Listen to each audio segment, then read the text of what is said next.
हुनेसर जी नाम बदला हुआ, हमारे जिले के ही रहने वाले थे और शादीशुदा थे। उनके परिवार में उनके 2 छोटे भाई, माता पिता, पत्नी तथा 2 प्यारे बच्चे थे।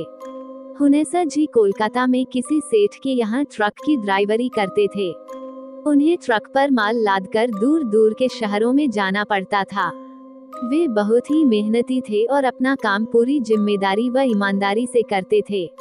उनके कार्यों से उनका सेठ भी बहुत ही खुश था और हर महीने उन्हें अपने साथ लेकर डाकघर जाता था और 1000-1200 उनके घर मनी ऑर्डर जरूर कराता था। हुनेसर जी की जीवन गाड़ी बहुत ही मजे में चल रही थी। कभी कभी जब उनको माल लेकर लखनऊ, बनारस आदि आना पड़ता तो वे थोड़ा समय निकालकर घर पर भी आ जाते और घर वालों का हाल चाल लेने के बाद वापस चले जाते। एक बार की बात है कि हुनेसर जी रात को करीब 10 बजे ट्रक लेकर निकले। उन्हें दिल्ली की ओर जाना था। उनके साथ सामू नाम का एक खलासी भी था। हुनेसर जी खलासी को अपने बेटे जैसा मानते थे और उसे ट्रक चलाना भी सिखाते थे। अब सामू ट्रक चलाने में निपुण भी हो गया था। उस रात सामू ने जिद करके कहा कि आप आराम से सो जाए तो ट्रक चलाकर मैं ले चलता हूँ। हुनेसर जी ना कहकर ट्रक खुद चलाते हुए निकल पड़े और सामू उनके बगल में बैठा रहा। रात के करीब 1 बजे होंगे और ट्रक एक चौड़ी सड़क पर तेज गति से दौड़ा चला जा रहा था। अचानक हुनेसर जी को पता नहीं क्या हुआ कि वे सड़क किनारे ट्रक रोककर बीड़ी सुलगाकर पीने लगे। बीड़ी पीने के बाद वे सामू से बोले कि मुझे बहुत नींद आ रही है, अस्तु मैं सोने जा रहा हूँ। तुम एक काम करो, मजे में धीरे धीरे ट्रक चला कर ले चलो। सामू तो ट्रक चलाना ही चाहता था। उसने हामी भरकर ट्रक की स्टीयरिंग पकड़ ली और धीमी गति से ट्रक को दौड़ाने लगा। लगभग आधे 1 घंटे के बाद जब सामू को लगा कि अब हुनेसर जी गहरी नींद में सो रहे हैं तो उसको मस्ती सूझी। उसने ट्रक की स्पीड बहुत ही तेज कर दी और गुनगुनाते हुए ड्राइविंग करने लगा। अचानक उसे पीछे से एक और ट्रक आती दिखाई पड़ी, शायद जिसकी स्पीड और भी तेज थी। उसने सोचा कि शायद पीछे से आ रही ट्रक उससे आगे निकलना चाहती है। सामू का भी खून अभी तो एकदम नया था।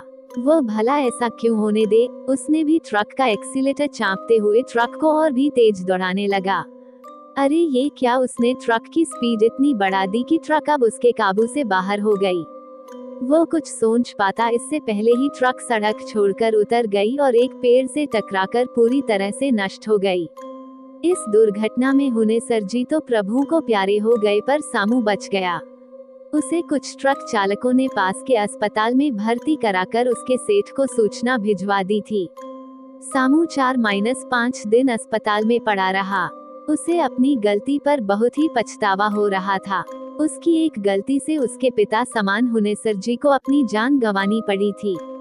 उसका दिल रो पड़ा था, पर अब विधि के विधान के आगे वह कर भी क्या सकता था। उसने तय कर लिया कि अब वह जो भी कमाएगा उसका आधा हुनेसर जी की परिवार को दिया करेगा। अस्पताल से छुट्टी मिलने के बाद वह वापस कोलकाता आ गया। अपने सेठ से मिलकर उसने सारी बात बताई और अपनी गलती पर फूट फूट कर रोने लगा। सेठ ने उसे समझाते हुए कहा कि अब रोने धोने से कुछ होने वाला नहीं, पर हम अभी हुनेसर जी के परिवार वालों को कुछ बताएंगे नहीं और समय समय पर उसके परिवार की मदद करते रहेंगे। इसके साथ ही उन्होंने सामू से एक ऐसी बात बताई जिसे सुनकर सामू पूरी तरह से डर गया। उसके रोंगटे खड़े हो गए। दरअसल सेठ ने सामू को बताया कि हुनेसर जी बराबर बताया करते थे कि मालिक, जब भी यहाँ से माल लेकर दिल्ली के लिए निकलता हूँ तो रात को करीब 1-2 बजे एक सुनसान जगह पर ऐसा लगता है कि कोई ट्रक तेजी से पीछे से आ रहा है और हमें ओवरटेक करने की कोशिश कर रहा है। पीछे देखने पर वह ट्रक दिखाई नहीं देता, पर ट्रक के मिरर में वह साफ साफ ओवरटेक करते हुए दिखता है। कई बार तो मैंने अपने ट्रक को किनारे लगाकर उतर कर देखा तो पीछे कोई ट्रक ही नहीं दिखा। तेजी से आता वह ट्रक केवल रात को ही, और वह भी मिरर में ही दिखता है। मालिक, इस ट्रक के चक्कर में कई ट्रक वालों का एक्सीडेंट हो गया है। समझ में नहीं आता कि ऐसा क्यों होता है। आगे उस सेठ ने कहा कि मैं हुनेसर जी की बातों को सुन तो लेता था, पर उस पर ध्यान नहीं देता था, क्योंकि ऐसे कैसे हो सकता है कि कोई ट्रक होकर भी न हो। और वैसे भी मैं भूत प्रेत में विश्वास नहीं करता, पर तुम्हारी बातें सुनने के बाद पता नहीं क्यों, अब मुझे हुनेसर जी की बातों पर विश्वास होने लगा है। सेठ जी के इतना कहते ही सामू को काट मार गया। वह चाहकर भी चीख नहीं सका। तो क्या पीछे से आ रहा ट्रक कोई भूत प्रेत था, या कोई भूत ट्रक बनकर ट्रक वालों को चकमा देकर दुर्घटना करा देता था। खैर, समय सबके घाव भर देता है। सेठ भी अपने काम में लग गए और सामू भी। 3 महीना बीतने के बाद एक दिन सेठ ने सामू से कहा कि चलो हुनेसर जी के घर चलकर आते हैं। इस बात को छिपाना ठीक नहीं होगा और साथ ही हुनेसर जी के परिवार की कुछ आर्थिक मदद भी कर देंगे। हुनेसर जी थे तो हर महीने उनके परिवार को मनी ऑर्डर चला जाता था, पर पिछले 3 महीने से मनी ऑर्डर भी नहीं गया और ना ही कोई पत्र आदि। उनके घर के लोग कहीं परेशान न हो। सेठ की बात सुनकर सामू ने कहा कि सेठ जी, अगले महीने मेरी शादी है। शादी के बाद हम लोग चलेंगे, क्योंकि मैंने भी सोच रखा है कि हुनेसर जी के परिवार की मदद करता रहूंगा। इसके बाद सेठ ने कहा कि ठीक है, अगले महीने चलते हैं। मैं चाहता हूँ कि मैं मुनेसर जी के बच्चों की पढ़ाई लिखाई की व्यवस्था भी कर दूं और साथ ही उनके दोनों भाइयों को यहाँ लाकर कुछ काम धंधा दिलवा दूं। मई का महीना था और दोपहर का समय। कड़ाके की लू चल रही थी। सेठ और सामू पसीने से तरबतर थे। वे लोग पूछते पूछते हुनेसर जी के गांव में आ गए थे। एक आदमी ने हुनेसर जी के घर पर भी उन लोगों को पहुंचा दिया। हुनेसर जी के दरवाजे पर एक नीम का घना पेड़ था, जिसके नीचे चौकी पड़ी हुई थी। सेठ और सामू वहीं बैठ गए।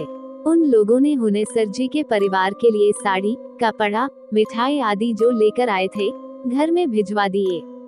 घर से उन्हें पानी, जलपान आदि पीने के लिए आया। पानी ओनी पीने के बाद उन दोनों ने हुनेसर जी के पूरे परिवार को ये दुखद घटना सुनाने की सोची। अरे ये कहा, अभी वे लोग कुछ कहने ही वाले थे, तभी डाकिये के साइकिल की घंटी ट्रिन ट्रिन बजती हुई उसी नीम के आगे आकर रुक गई। फिर डाकिये ने हुनेसर जी के पिताजी को जेरमी करते हुए मनी ऑर्डर सौंपा। मनी ऑर्डर सौंपने के बाद डाकिया चला गया। डाकिये के जाने के बाद हुनेसर जी के पिताजी ने कहा कि जब आप लोग आ ही रहे थे तो फिर हुनेसर को ये पैसे डाक से लगाने की क्या जरूरत थी, आप लोगों से हाथ से ही भिजवा दिया होता। हुनेसर जी के पिता के मुंह से इतना सुनते ही सेठ और सामू दोनों हक्के बक्के हो गए। सेठ ने थूक घोंट कर हुनेसर के पिताजी से पूछा कि क्या कहा आपने? हुनेसर जी ने मनी ऑर्डर भेजा है। सेठ की यह बात सुनते ही हुनेसर के पिताजी ने बिना कुछ बोलते हुए 100 के 8 नोट तथा मनी ऑर्डर वाला छोटा कागज का टुकड़ा जिस पर पता लिखा था सेठ के आगे बढ़ा दिया। सेठ जल्दी जल्दी उस कागज के टुकड़े को उलट पुलट कर देखने लगे। उन्हें कुछ भी विश्वास ही नहीं हो रहा था, क्योंकि मनी ऑर्डर के उस कागज पर जो लिखाई थी वह हुनेसर जी की ही थी और वह पैसा उन्होंने पिछले महीने ही उसी डाकघर से लगाया था जहां से सेठ और वे बराबर हर महीने पैसा लगाया करते थे। अब तो सेठ एकदम से घबरा गए थे। साथ ही सामू के चेहरे का रंग भी उड़ गया था। उन दोनों को समझ में नहीं आ रहा था कि यह क्या हो रहा है। तभी हुनेसर जी बोल पड़े कि कुछ भी हो पर भगवान ऐसा लड़का सबको दे।